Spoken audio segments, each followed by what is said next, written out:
Hey everyone, Sycra Yasin here, and in this lesson I'm going to be talking about the basic drawing tools and how to use them, specifically how to hold your pencil, pen, or stylus.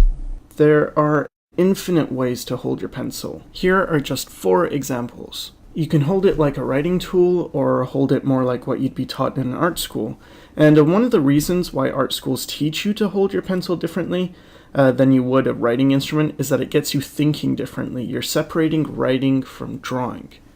With a stylus for a graphics tablet or a Cintiq, it's a bit more limiting in the way you hold it, but you still can hold it a few different ways.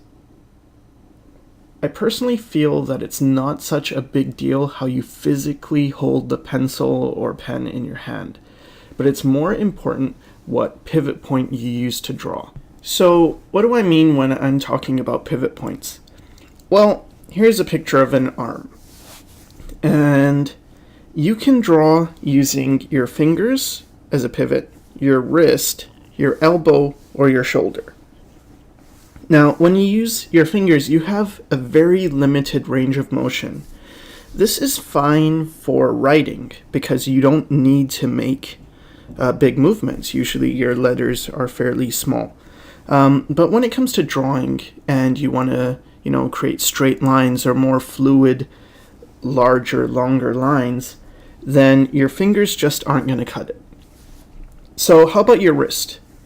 Well, here's your range of motion for your wrist, and it's approximate because you can move your arm in different ways to increase your range of motion. But in general, you can move your wrist about this much. And it's a lot better than your fingers, but it's still very limited. If you were to use your elbow, you can see just how much more of a range of motion you have. And that means you're going to be able to make much straighter lines, much smoother lines. And if you use your shoulder, again, your range of motion drastically increases. So when I draw, I try to really use my shoulder and my elbow to draw, not so much my wrist and not really my fingers. And what you have to do is kind of pick, which pivot you're going to use. You can combine them. You can use, shoulder and elbow, or shoulder and wrist, and elbow and wrist, or wrist and fingers. But the more pivot points you use, the more wobbly your lines will get. The way I like to think of it is, imagine you're wearing a cast if you've injured your hand and you can't move your fingers at all, you can't move your wrist. This will just force you to use your elbow and your shoulder. Now, at first, it's very uncomfortable, especially if you've never drawn like this before. But get used to it and practice. It might take about a week, or maybe a bit more, maybe a bit less. But pretty soon, you'll be able to create much better fluid lines. So now I'm just going to demonstrate the difference between using your finger and your wrist and your elbow and your shoulder. So I'm just going to draw a line, and I'm only going to use my finger. And this is my range of motion with my finger. So again, if you were writing, this is not a big deal. You can pretty much get all you need with your finger. But now with my wrist, I'm just going to use my wrist. This is my range of motion, and you'll notice because of the way the wrist is, it's going to be a curved line. But that allows me a lot more motion than just using my finger. So I don't have to use the whole wrist, but can get, straight lines to about this length. If I was to just use my finger, try and get straight lines, I'm going to have to move my arm as well as moving my finger, and you'll notice just how wobbly this gets.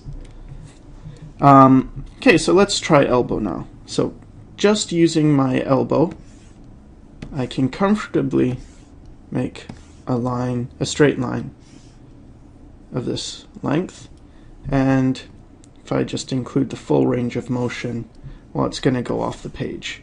And now with my shoulder, straight lines, you know, pretty much it's not going to be a problem.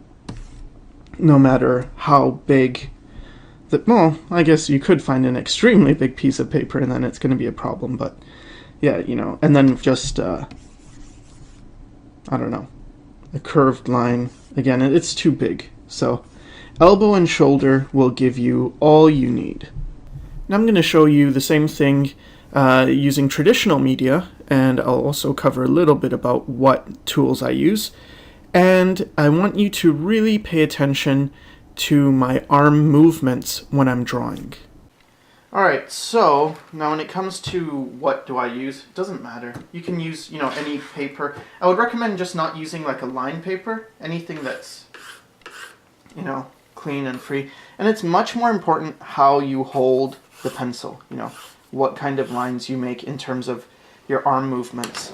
So you could use a pen, same deal, right? I mean, it's much more important how I'm moving my arm, how I'm making the lines, not necessarily what I'm using with the lines. Of course, with a pen you can't erase. One of the things I really like to use is a mechanical pencil. Just don't have to sharpen it. And again, mechanical pencils are good for making lines. Something you want to pay attention to is that when you draw, after a while with a mechanical pencil, the tip of the lead actually, so in the beginning it's like this shape. Let's imagine this is a close-up of the lead. Then as you use it more, it'll, you know, get a bit of an edge. So then you can actually use, and that edge grows, so you can use the sharp part here or the flat part like that, and then you can actually get some flat shading even with the mechanical pencil. And this has a softer lead, not sure what it is, like 3B, 4B maybe. Yeah, but as I said, you know, find what you're comfortable with and just use that tool and experiment. But again, most important thing is your range of motion. Make sure you're using your elbow and shoulder to draw with, not just your fingers. You don't want to just draw as if it's a writing tool. And with using elbows and shoulder movements, you can actually still hold it as if you'd write it, as if you're writing, just, you know, you just draw. It's just easier in general. A lot of art people will teach you, you know, hold the pencil differently. And I think one of the benefits is, one, you can use more of the side of the lead. The other thing is it gets you out of this writing mode, especially if you're not used to drawing. Then the tendency is to tense up and just draw as if you write. And then using multiple pivot points. So that means maybe I'd use my finger to make lines and also my wrist. And what that does is then you get these wobbly types of lines where people will say, I can't even draw a straight line. Well, for me, I couldn't draw a straight line either unless I use, you know, limited, either just the elbow or the shoulder or maybe the wrist. And then, yeah, I can draw pretty straight lines. So just practice it.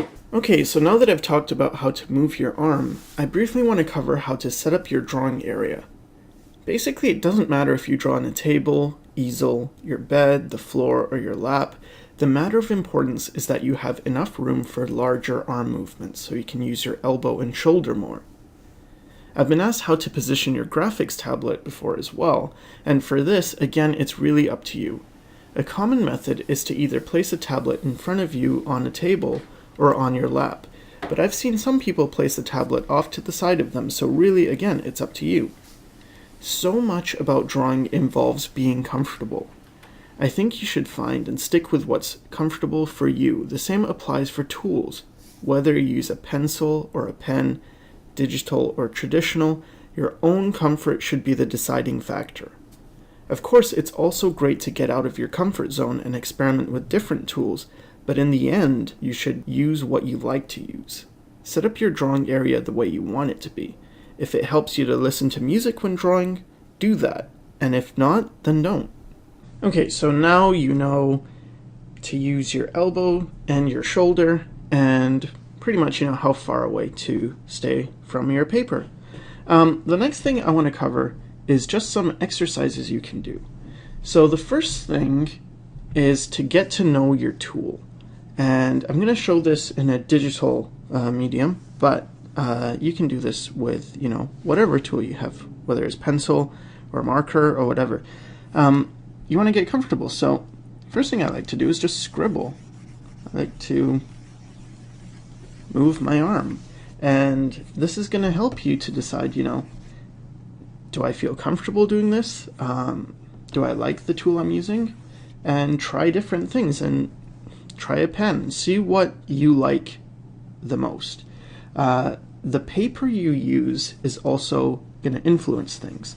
So if you're using a tablet like I am right now, or actually I'm using a Cintiq, but if you're using this, then your surface is going to be very smooth. So you're going to have to get used to that and really just moving your arm, scribbling. These are all going to be great just to feel more comfortable. And it's also a good exercise just to warm up, if you're just starting drawing for the day. Make some scribbles. What I like to think of when I'm also drawing is the amount of pressure I put on the page. So I like to imagine I'm ice skating, and the tip of my stylus is the tip of the skate, and the page is the rink. And I just try and make really smooth movements and see how light I can apply pressure. And then I start to dig the skate into the ice and get more dark. So being able to control how light and dark you can go, it's also really important. And it's much more important to be able to draw lightly than to draw dark. It's very easy to, just put in a lot of pressure. But it's much more difficult to have a light touch. So this is something you really want to cultivate, is getting a very light touch. And again, I'm just sort of scribbling. I'm making fluid movements. The next thing that's really good to practice is making straight lines. So there's actually an angle that's the most comfortable to make lines at, and each person has a different angle. For me, it's probably this. It's very easy to make a straight line going this way, and I'm going from towards me to away from me. If I try, straight up and down, it's okay, but it's not as consistent. But again, this is something I can practice. Straight horizontal, it's okay.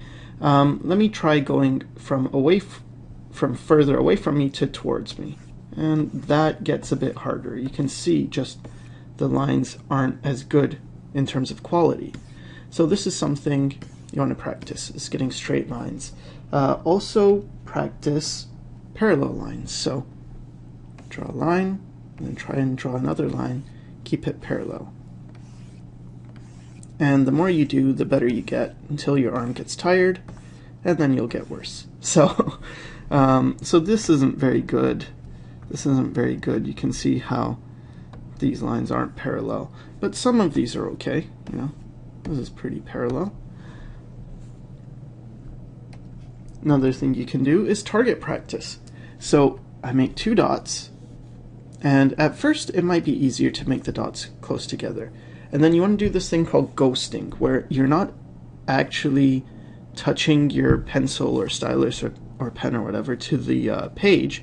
You're just making the movement until you get it right, and then when you're comfortable with the movement, then you make your mark and just try and connect those dots, and then make the dots further apart, and it gets more difficult. And this is something you can do all the time. When you're bored, just try it. And it takes a lot of practice. But I really view this more like warming up. Another thing you can do is make 3 dots. And this is how you practice making curves. So now it's more difficult. You want a line that goes through each of these points. And again, you ghost until, oh, that's terrible, until you can hit all three of those points. And yeah, I'm really not doing well with these curves, so I'm going to try again. Let's see.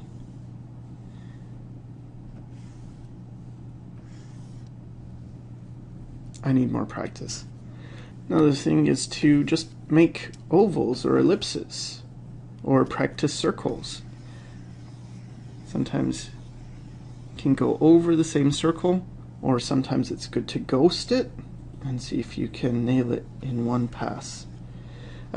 These aren't particularly glamorous. I mean, you're not gonna do this and really show someone, but they are really useful, and it's something that will help you just build your hand-eye coordination. It trains your muscle memory. So it builds confidence more than anything else. A lot of times people will understand the concept. So someone might say, you know, draw a circle and then draw a line and then another line, and then we're going to turn this into a face. And it's like, okay, but then they try and draw a circle, and the circle is wobbly because they're drawing it like they're writing, and the lines are just, you know, not great. And this can be very discouraging because this doesn't look very good compared to the example. And again, we've been over how to get rid of this, is that, you know, gotta use more elbow or shoulder movements and practice developing, you know,